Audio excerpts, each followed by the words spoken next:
thank you everybody for coming. That we're the Center for Climate Science and Engineering at the University of Toronto, and we host monthly guest lectures. And today we have the final guest lecture of the year, and we're featuring Dr. Chester. Before we get started, I'd like to make a land acknowledgement. So I wish to acknowledge this land on which the University of Toronto operates. For thousands of years, it has been the traditional land of the Huron-Wendat, the Seneca, and the Mississaugas of the Credit. Today, this meeting place is still the home to many Indigenous people from across Turtle Island, and I am grateful to have the opportunity to work on this land. Being here has afforded me many opportunities, and again, I really like to acknowledge the opportunities I've been afforded by being here. So who are we? As I said before, we're the Center for Climate Science and Engineering. I see a couple familiar names in the guest list here, but for those who don't know, we are a research and education center within the Department of Civil and Mineral Engineering at the University of Toronto, and established in 2019, so just almost 3 years ago. And the CSE is made up of an executive team. So there's a center director, Oya American. She focuses on structural analysis. And then there are many other faculty members that they all participate together for interdisciplinary research at the intersection of engineering and climate science. So some of the engineering topics are transportation, head up by Marian Hotzpalu, health and safety processes and energy by Graham Norval, Daniel Posen looking at life cycle assessment, Marianne Tucci looking at building science. And on top of that, collaboration with climate scientists is a key feature of the center. So Paul Kushner looking at climate dynamics, and Karen Smith looking at atmospheric science. And then I'm the center manager, and I'm actually not going to be for much longer because I'm moving on to a new position, but my name is Jamie Fine, and I'm a postdoc at U of T. So as I've somewhat mentioned, a few of the key activities going on at the CSE are education, research, and outreach. So developing course material, there's 2 graduate courses that have been developed on top of some online learning modules that are currently in development. Then there's research. So the faculty are carrying out collaborative research projects at the intersection, again, of climate science and engineering.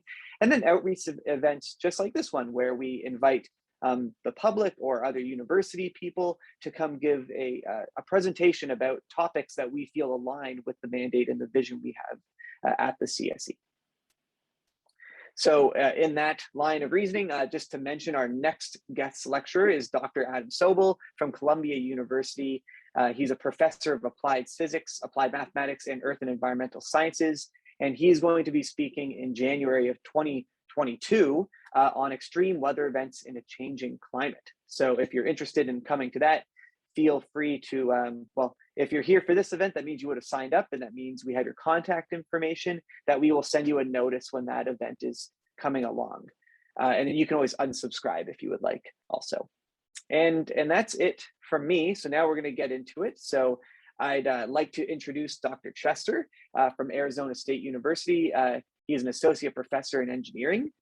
Dr. Chester is the director of the Métis Center for Infrastructure and Sustainable Engineering at Arizona State University, where he runs a research program focused on preparing infrastructure and their institutions for the challenges of the coming century.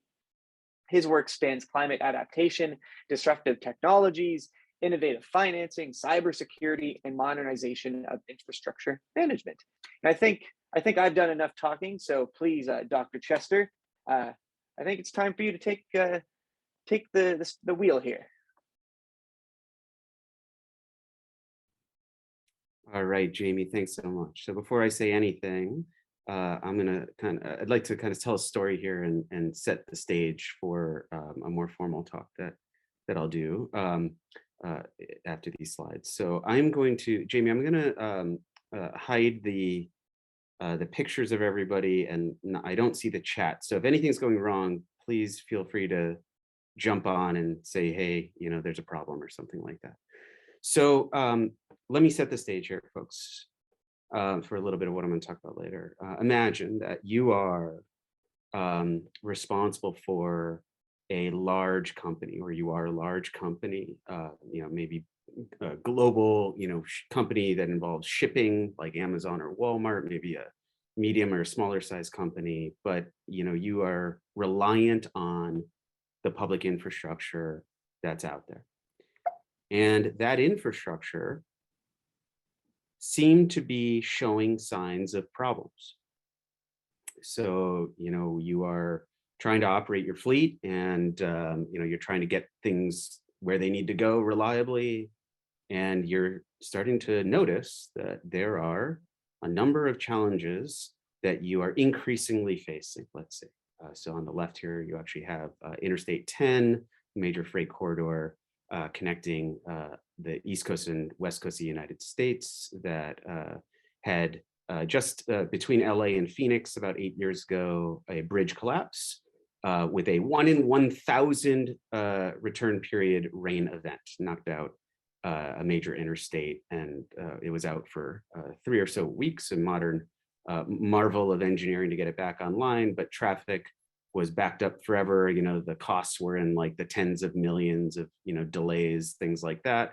I myself was stuck in Los Angeles for an extra week or so before the detours came in and couldn't get back home.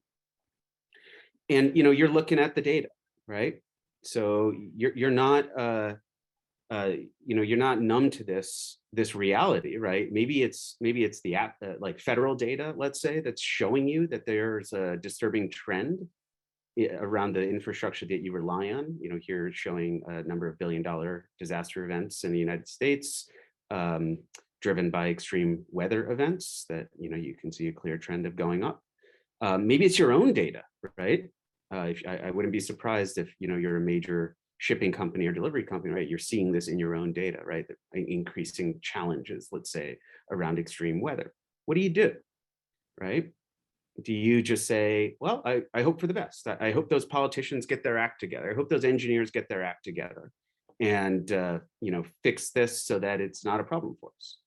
Do you just kind of sit on your hands and be hopeful if the let's say survivability of your company, if your ability to actually do work is potentially compromised? Or do you act? And I think we're seeing companies act. So on the left, you have Walmart. I think that was 2 weeks ago, testing drone delivery of packages. On the right, you have Amazon Prime Air, which at first glance might seem like cool new drone delivery technology, right? You were living in the future when a package could be dropped off at your door. But as an engineer, I think, aren't we talking about infrastructure here? Aren't we talking about these companies basically inserting themselves, creating new infrastructure and creating a new paradigm for, what the future holds in terms of, let's say, in this case, goods movement, right? And this represents what? I mean, it represents a number of things. One, it's a new player that is now responsible for infrastructure in a way that that infrastructure didn't exist or was responsible for in the past. I think it represents a reshuffling of institutions and control over services, over what might have been in the past, predominantly or entirely public services, are now becoming hybridized as public-private services, right? So, does this play out in the extreme? We'll see. But I think this is part of the reality of the complexity of what we're facing, which I think is the bottom line of what I want to talk about. So thank you all for inviting me to be here. And I see a lot of familiar names, many folks I know. Wonderful to kind of virtually see you all. And again, thanks for this invitation. I would love to be there in Toronto. Believe it or not, the weather, the temperature is not radically different in Phoenix right now. I looked it up as compared to Toronto. We're about as cold as we get here, which for you guys is not that cold, but for us, we bring out all the heavy winter gear. And today, what I want to do is talk to you about a number of ideas that I'm going to try to stitch together to paint a picture of what I'm going to refer to as decoupling. The idea that our infrastructure seem to be increasingly incapable of responding to the growing complexity of the world around us. I'm going to center it on climate change, but I'm certainly going to hit on a number of other destabilizing trends, because I don't think you can disassociate those trends from each other. Actually, I think doing so is irresponsible. For example, thinking about climate change without thinking about emerging and disruptive technologies or hyperpolarization, things like that. So again, I'll try to focus on climate, but you'll hear me kind of branch out a little bit as I bring in some other concepts that I think are concurrent challenges for us. This is very much a perspective. So I don't know what you guys are used to seeing in the series or kind of, in various presentations on this topic, but I'm not going to show you a pile of data. I'm going to talk about a perspective that I have. And I largely do these talks with this perspective to kind of incite, critical thinking, maybe new thinking in ways that, we haven't been thinking on some of these topics. And I don't purport to be, right or wrong on these. Actually, I hope that I'm more right than wrong, but, these are meant to be kind of conversation starters. So with that, I'll jump in. I hope that, all of you or most of you are familiar with these sorts of figures, right? So this is from AR5, AR6 is in the works right now. This is, the various climate futures. And, I think this is the backdrop, right? So, if I were to make one sort of starting point here, it's, this idea of, are our infrastructure able to respond at pace to the changing climate around them, right?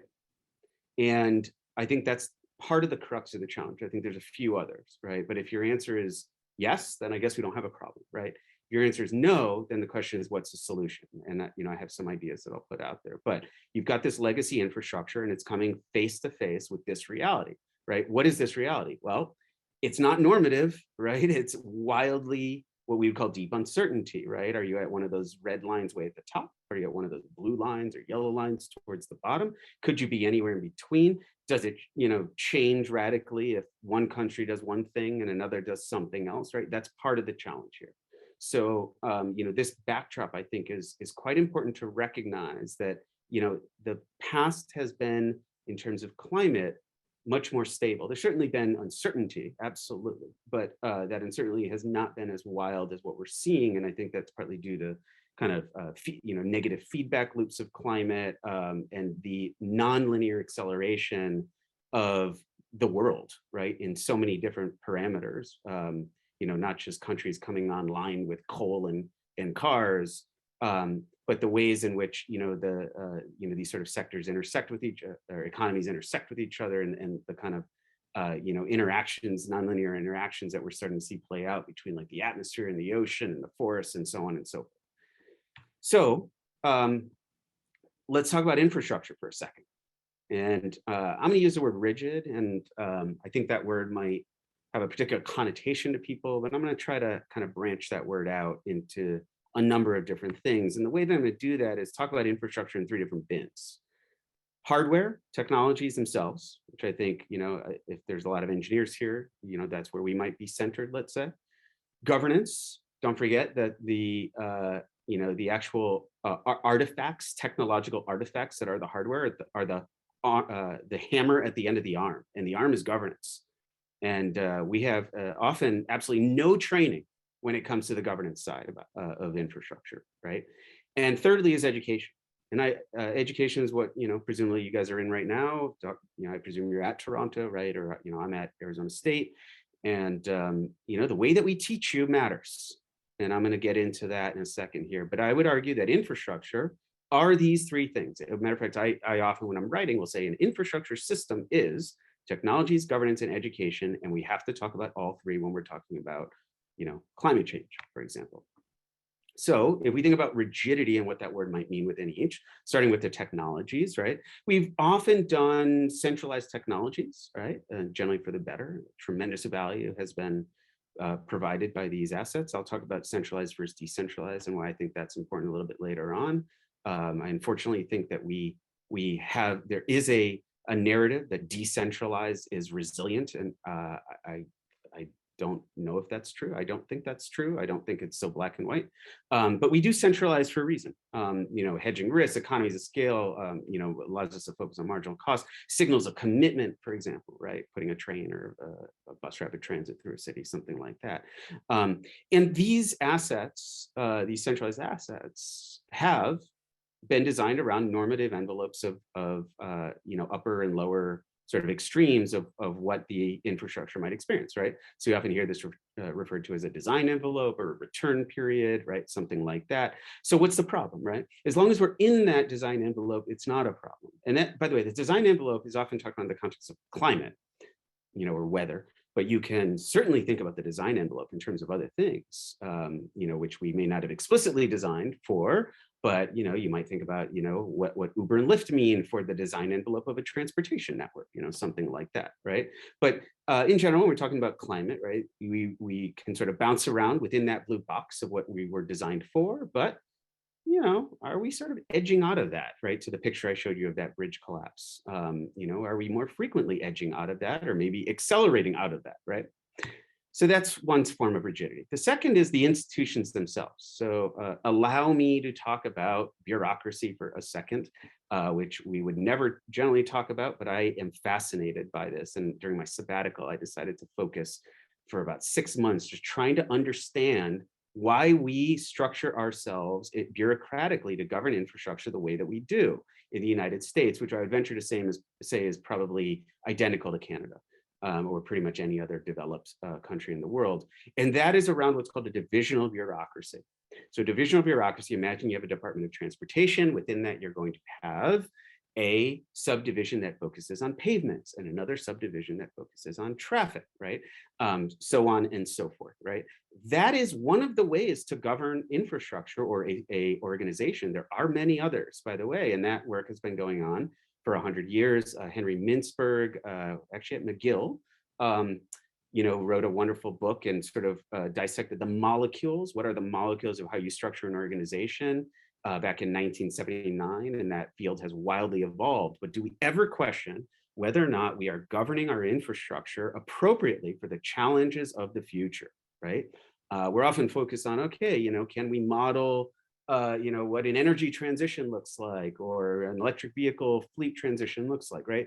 Do we ever model or think about what it takes to fundamentally change the organizations that ultimately make those decisions and drive where our infrastructure goes? Who does if we don't, right? And I would argue the answer is often no one. So I'm fascinated by this question. And often when I'm talking to public agencies, the first question I'll ask them is, are you structured for the problems of today or yesterday?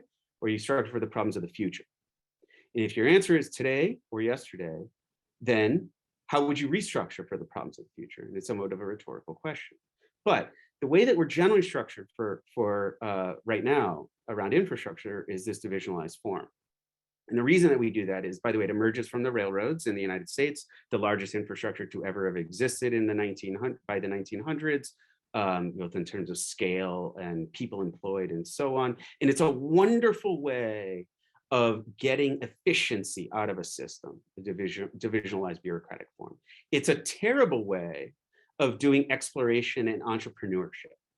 And you might argue that's probably what you need when it comes to something like climate or justice or equity or sustainability. That's probably where you want to transition to what's called that adhocracy on the bottom. And I'll talk a little bit more about this. It emerges with the railroads, the divisionalized form. It gets adopted by fledgling infrastructure in the United States in the early 1900s when we're starting to build infrastructure, right? So if water systems had never been built and all of a sudden we're building, city water systems, somebody has to say, how are they structured? And somebody has to make that decision. And what do you do? Well, you look at what's worked. And at that time, we looked at the railroads because it worked really well. And we adopted it and we've maintained it, right? For the most part. And, I struggle to actually find evidence of anything but a divisionalized form. More on that later. But there's a rigidity to that. Thirdly, education. I would argue, and I hope, you guys tell me Toronto is very different, right? But ASU, I think, is a pretty innovative place, but we are still highly focused on producing highly specialized technologists. And yes, every once in a while, they'll get exposed to sustainability or a little bit of climate, but it's not structural. It's not the foundation. Cyber technology, I would argue, is just non-existent, yet evidence is just through the roof in terms of cyber attacks on our infrastructure, right? Why does a civil engineer need to learn geotechnics versus cyber technology or cyber security, right? You might argue, I don't know, somebody of course needs to know geotechnics, but a lot of people need to know cybersecurity, right? And we just haven't made space for that. So, where do we make space for, climate change? negotiating polarized stakeholders. One of the first things I learned coming out of my schooling, going into industry, is the easy part is design. The hard part is navigating lots of different stakeholders to figure out what you actually are going to do.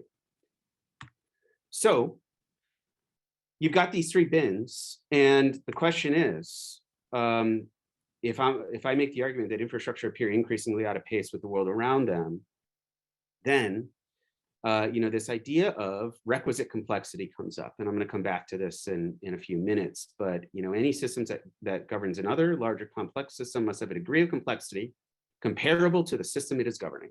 And I've been writing about this a lot lately. I've been fascinated by this concept. This is called the law of requisite variety, that was later modified into the law of requisite complexity, Ashby by the cybernetics community.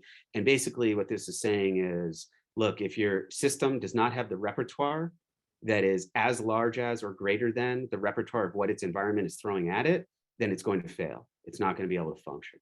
It might go along and work for a while, but it's going to become increasingly irrelevant, and somebody else will come in that has the repertoire that can make that work. And that's what I think is actually happening with our infrastructure today.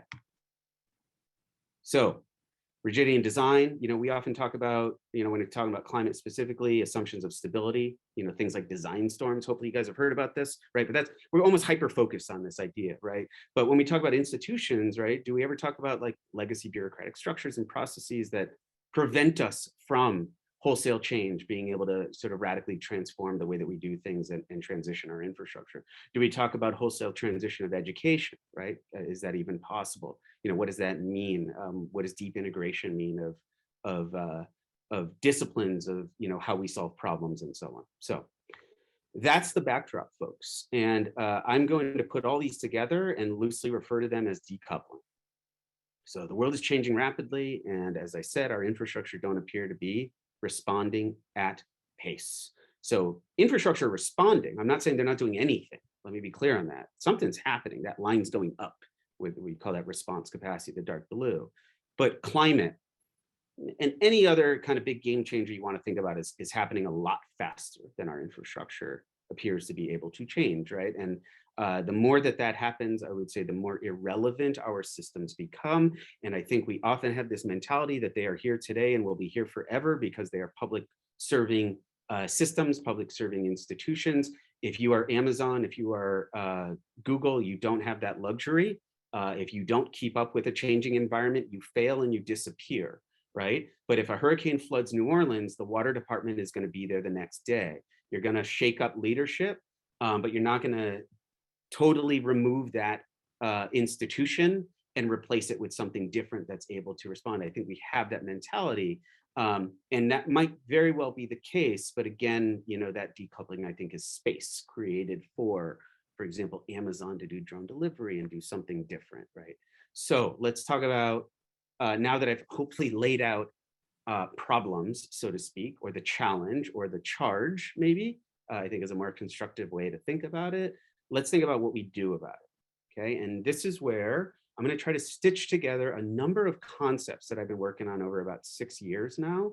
And I'm going to try to make those concepts work in a coherent narrative, okay? And they're heady concepts, but I think I can do it, and I'm gonna, hopefully leave you guys thinking about something different when it comes to climate change. Not, often a narrative that we hear of robustness, hardening, strengthening, armoring. The way, that's the way to do it. I think resilience is something very, very, very different. And I often lean on, the Holling and the environmental socio-ecological community, social ecological systems community.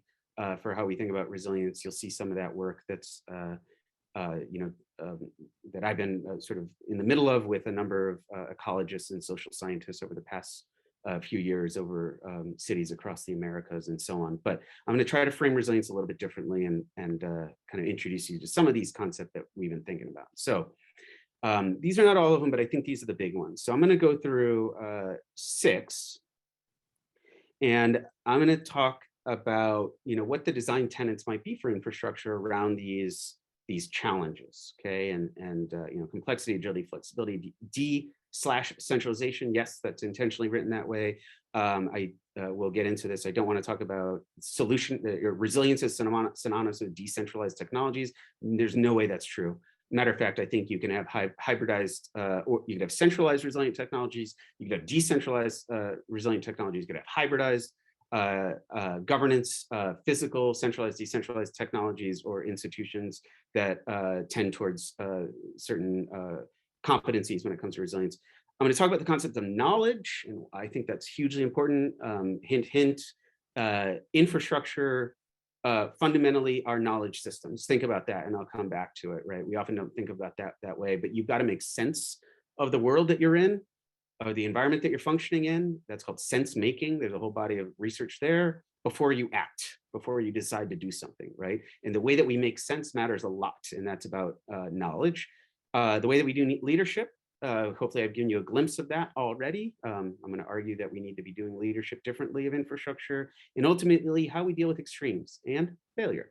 Things are going to fail. Sorry to break it to you. We're simply not going to adapt everything fast enough. There's just too much infrastructure out there. There's just hyperpolarization around infrastructure. Hopefully you see how that play out at the US federal level a few months ago, right? We're just not going to wholesale transition infrastructure fast enough. So it's going to break. And now the question becomes, how do we deal with it when it breaks, or how do we prepare for failure? So let me dig into those guys. First is complexity. I want to break down the word complexity because I use the word complexity and not the word complicated intentionally. I'm drawing from the complex system science community. So we've written a lot about this. You guys can see all the citations at the bottom. I'll point you to the work after if you want to learn more. But we have, so a complicated system is an airplane. Yes, it has millions of parts, but the emergent behavior of the system is predictable. If it's not an airplane, right? So when I engage the throttle, that thing better take off. If it doesn't, it's not an airplane, right? Or it's broken, right?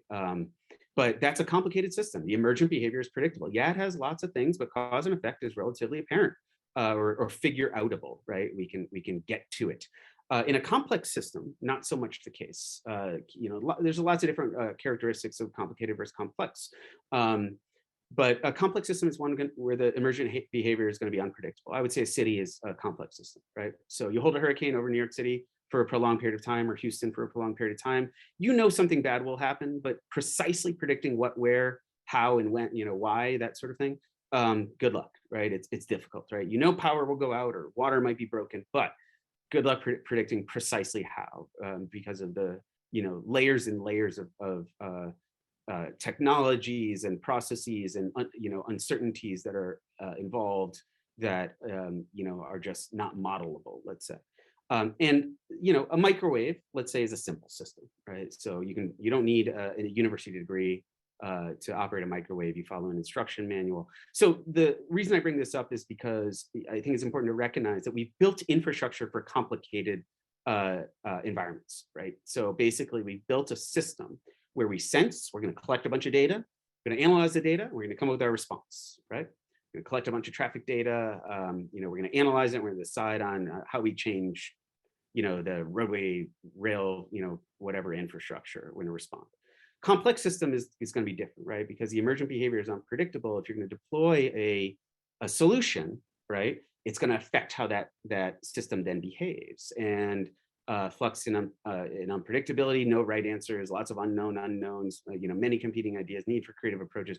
The approach shifts. You then move into like this probe, sense, respond, right? So you kind of see New York City doing this right now. They're deploying different technologies that they're testing, right? They're getting data, right? So like that kind of barrier around, I don't know if you saw pictures of it, subway entrance stations. They're sort of saying, okay, let's see what this does. We don't want the subways to flood when we have rain events. Let's test this out and see what happens, right? For the most part, we don't do infrastructure like that. We do the very different, we sort of say, okay, let's sense, analyze, respond, and we're going to respond on the order of 30, 40, 50 years. There's a whole body of decision-making under deep uncertainty that talks about things like dynamic adaptive planning, which is we're going to respond with some amount of rigidity, some amounts of flexibility. We're going to give ourselves the ability to come back in 5 or 10 years, look at how we've learned about the world and our environment that much more. And then we are going to say, okay, we're on the right track with this, or no, we've got to do something different, and the flexibility we've built in allows us to do something different. Okay, so I think that's an important distinction to have in mind as I talk about complexity.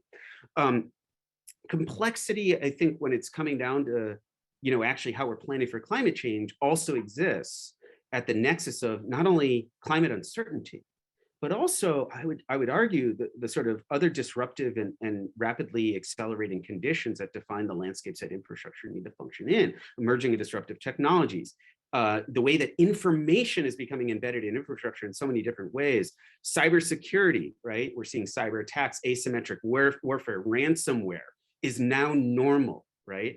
If you look at the data in the United States, exponentially increasing. That's what they report on infrastructure attacks. Okay. And a few years ago, I was like, well, civil engineers don't deal with this, but it's okay because the computer science community knows how to solve this problem for us, right? Then I see an op-ed in Harvard Business Review written by a DoD, Department of Defense hackathon winner who was then went to Stanford for his undergrad in computer science. And he basically said, where's cybersecurity at Stanford? It doesn't exist in computer science at the undergraduate level. And I thought, uh-oh, if it's not computer science and it's not, engineering, where is this? Who's doing this? By the way, students, or those of you who are soon graduating, this is a tremendous, I think, business model here, tremendous opportunity. If you look at the data, there are not enough cybersecurity professionals for infrastructure relative to the demand. Distributed control, I'll talk about that in a minute, and hyperpolarization, all of these define the landscape of infrastructure, right? So if you are designing infrastructure agnostic to these changing conditions, you are designing obsolescence into your system right away. Case in point, we did a study a few years ago, myself and some colleagues at Princeton, where we said, can you evacuate the entire state of Florida from a hurricane if everybody is driving an electric vehicle? And the answer is no. You don't have the electric infrastructure in place today, and you can't charge cars fast enough, right? And that means in order to adapt, we're thinking not only about changes to the transportation system and how we evacuate, we're also thinking about changes to the power system, right? You can't be thinking about hurricane evacuation of gasoline vehicles. It's quickly going to be irrelevant, hopefully, let's say in 20 to 30 years. Complexity, I think, necessitates a number of responses. This is a paper that I'm working on right now. Sustained adaptation is this idea that you need to be committed to constant change, to constantly surveilling the environment around you, and recognizing that adaptation is not a one-time thing, but it's a perpetual thing, right? It's a verb, not a noun. An adaptation is not an outcome. It is a way of doing, which is what the resilience people, resile is to change, right? The Latin root. It's not a noun, it's a verb. It involves things like horizon scanning, constantly looking for weak signals, wild cards, other game-changing conditions. We don't do this with infrastructure. Horizontal governance. So this is the idea of, let's get away from this vertical governance model of the divisional bureaucracy and do more horizontal governance. Let's empower the frontline workers to make decisions, to have the appropriate resources, to have interdisciplinary teams that have to deal with complex challenges that are imbued with the power to make decisions on behalf of the organization. They don't have to go up and up and up the vertical power chain to the top to have like a unilateral decision that's made, which of course introduces all sorts of roadblocks. Let's design for loose fit. Loose fit is basically varying the strengths of interactions of the infrastructure network. Okay, so sort of allowing space and flexibility in how people interact. It's not always rigid. It's not always, I have to report to my boss, but I have some flexibility in who I can interact with and how I interact with them that ultimately creates some leverage for doing things like agility and flexibility of assets, recognizing that interdisciplinarity and forming ad hoc teams can be important, shifting resources around, things like that.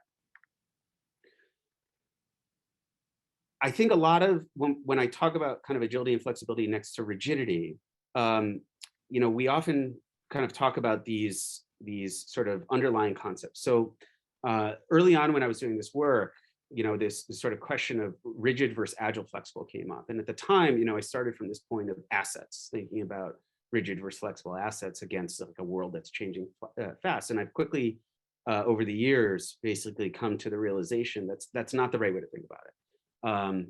Rigid versus flexible assets, fine, but there's a whole lot of other things here that don't have to do with assets that I think introduce the ability to respond to your environment.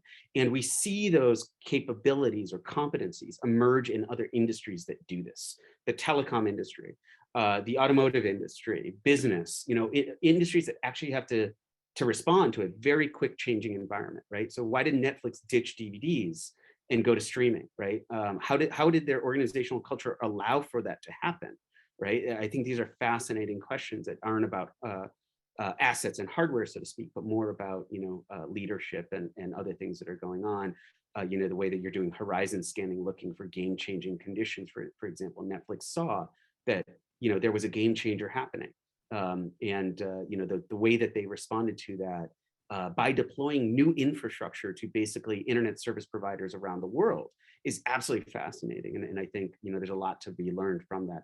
How the military does agility and flexibility. I think there's the military is an absolutely fascinating place, or branches of militaries, and because they respond to so many different environmental conditions, and they're generally not warfare type conditions. They're generally on the peacekeeping side. They're generally on sort of day-to-day operational side of things that I think are interesting. But these are some of the competencies that we see emerge in those industries that we've sort of mapped to infrastructure. And I've been talking about some of these already, but and I'll continue to talk about some of these in the next few minutes as I wrap up. But other things like software for hardware substitution, right? So we often see we are seeing the cyberification of infrastructure, and the reason that we're seeing that is because it introduces new capabilities.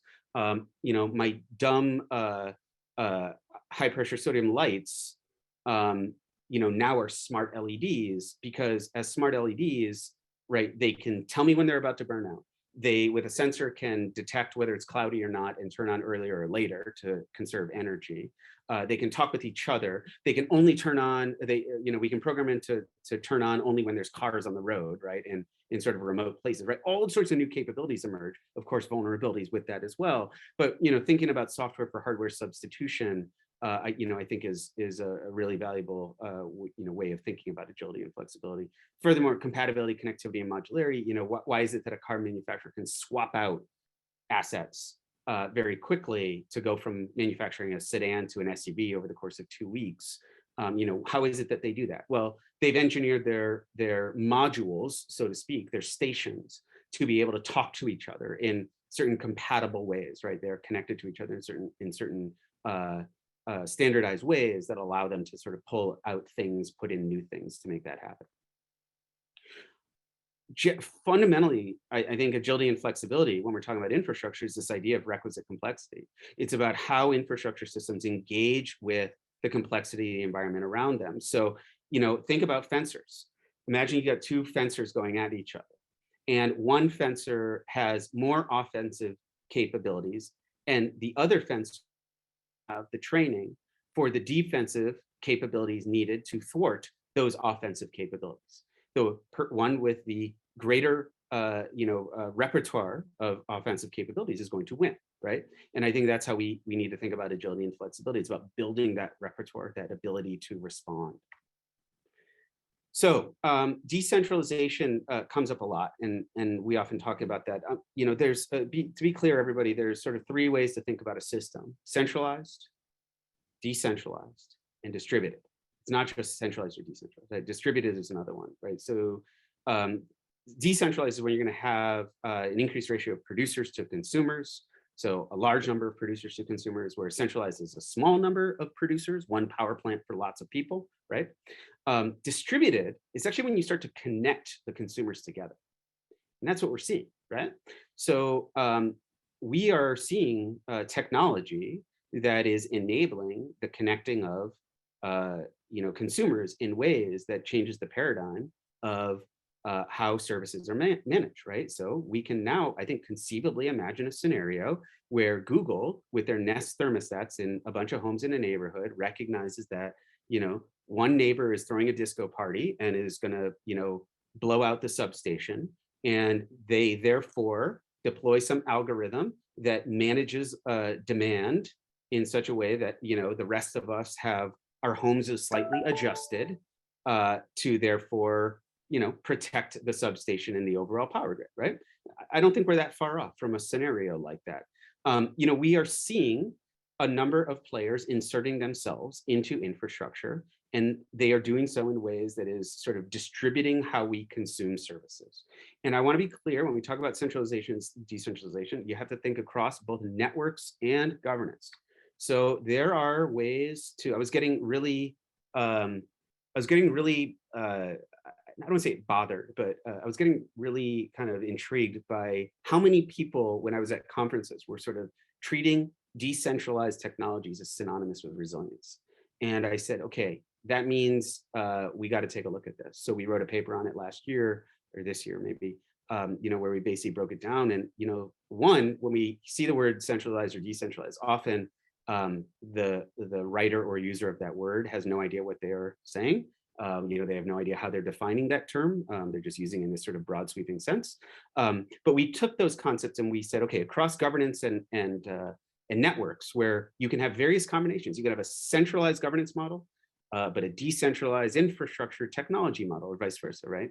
And we looked at competencies of resilience. And we said, do those align with sort of configurations of centralized and decentralized? And the answer is, depending on which competencies of resilience you're looking at, whether it's promoting polycentric governance versus managing connectivity versus fostering complex adaptive system thinking, or managing slow variables and feedback loops, certain configurations are better or worse, right? And it's not a one size fits all approach that decentralized plays out. Getting to the end here, guys. Just a few more slides and I'll wrap up and aim for 3 minutes. I mentioned the idea of knowledge, and this plays into this idea of the kind of repertoire of our infrastructure relative to what climate or anything else is throwing at it. But I think we need to fundamentally challenge how we make sense of the environment. And there's again, there's a whole body of like sense making work out there that's really useful to help us think about that. But often when I'm talking about to infrastructure agencies, they'll say to me, well, all this stuff sounds great, but where do we start? And I'll say the place that you start is by getting a small group of people together, whether it's officially sanctioned or not, within the organization, and asking within that small group what your organization or how your organization should be structured differently for the challenges of the future, right? How would you structure your organization to deal with climate, emerging and disruptive technologies, social equity, social justice, sustainability, and so on, right? Is it the way that you're structured today? Is it different? And how do you do that? And there's a lot of interesting work. I lean on the complexity of leadership folks, where they talk about, look, the divisional bureaucracy that I mentioned, how we do infrastructure today, is operational leadership. It's great for efficiency. It's great when the environment is stable. But when things are becoming unstable, you actually want to switch into creative mode, right? You want to sort of jump over to, as I was saying in that Sinefin diagram with complexity in the top left corner, how do we test? How do we probe? How do we, develop new solutions on the fly? How do we deal with these challenges? That's called entrepreneurial leadership. And that, necessitates a very different way of doing within an organization. And most importantly, there is the ability to transition between the two, right? So it's not just that there are the two, you actually have to pivot. And the pivoting actually is difficult, and that's called enabling leadership. And that gets into things like, how you structure your organization with resources, with certain power structures, with certain cultures that allow, during times of chaos, creativity to emerge, ad hoc teams to form, and imbued with appropriate resources, decision-making authority, and so on. Switching between what you might think of as like divisionalized bureaucracy, which is what we do today, and an ad hocracy, right? Ad hoc forms of management. Think when extreme events are playing out, who has the best sense of what's going on? Is it upper management, sitting in office, or is it the frontline workers out in the field? Who has the best sense of, should we design this for a 1 in 100 year event or a 1 in 500 year event? Because we've been designing for 1 in 100 years, but I'm telling you, I'm an engineer out in the field. It just doesn't look quite like that's enough. Maybe we need more riprap near the bridge, right? Maybe we need to increase the foundation size, right? Stuff like that.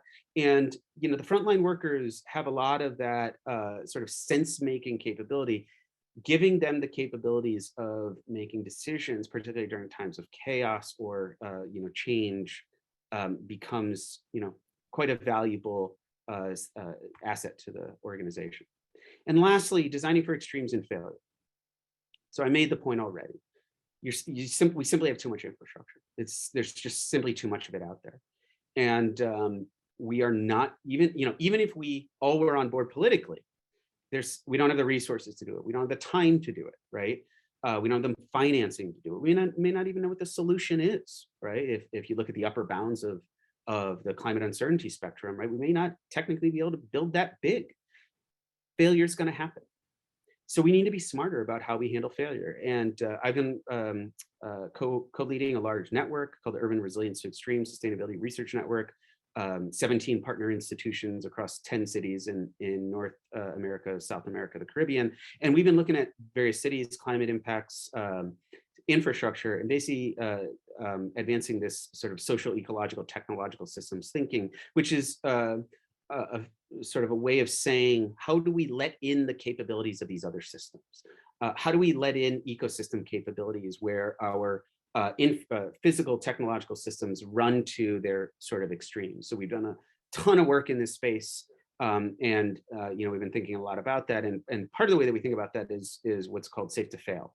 And this was my student, Yoan Kim, now Professor Kim, and with you guys in Canada, actually. And she coined the term the infrastructure trolley problem, right? So if assets are going to fail and we as engineers have to decide who's going to get the brunt of it, right? It's sort of like this elicits or emotes this sort of trolley problem type idea. Who do we sacrifice and why? Hopefully we don't have to sacrifice anybody. So, she's been working on this kind of safe to fail thinking. We've been trying to advance it here on, recognizing that failure is going to happen at design.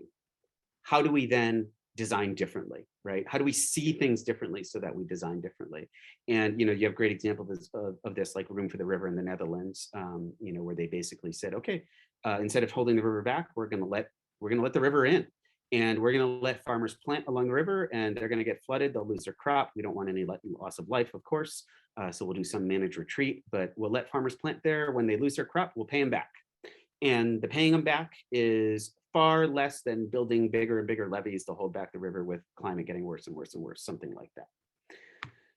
So I try to publish this stuff, guys. So it's all over the place. If you want to read more, it's out there. You can check out my website, which you'll see. And I've tried to put this into a coherent narrative in the book there on the left, Infrastructure in the Anthropocene, which we've published on Amazon for a very modest price. We're trying to make it available to students. We get a few pennies for it, sure, but all those pennies go right into the Infrastructure Misfits Society and these sort of kind of broader communities that I'm trying to foster towards thinking about these issues. So you can check that out if this is at all interesting. And on the right, a book by some of your professors at Toronto there and myself, 40 global experts thinking about infrastructure at 2100, what the world needs, and generally thinking about it in really creative ways. So your professor, Shoshana Sachs, did a wonderful little game there, and that's in the book. And we have other folks that wrote poems and songs, and we have other folks that profiled citizens of the future world, things like that. So, thinking very differently than what you might see in an academic journal. So these are out there and quite modestly priced. We try to make it accessible to students. With that, I'll end there. And, hopefully, I know I'm a little late, but hopefully there's 5 more minutes here for you all to stick around. And if I can answer some questions, I'm happy to do so. Thank you so much.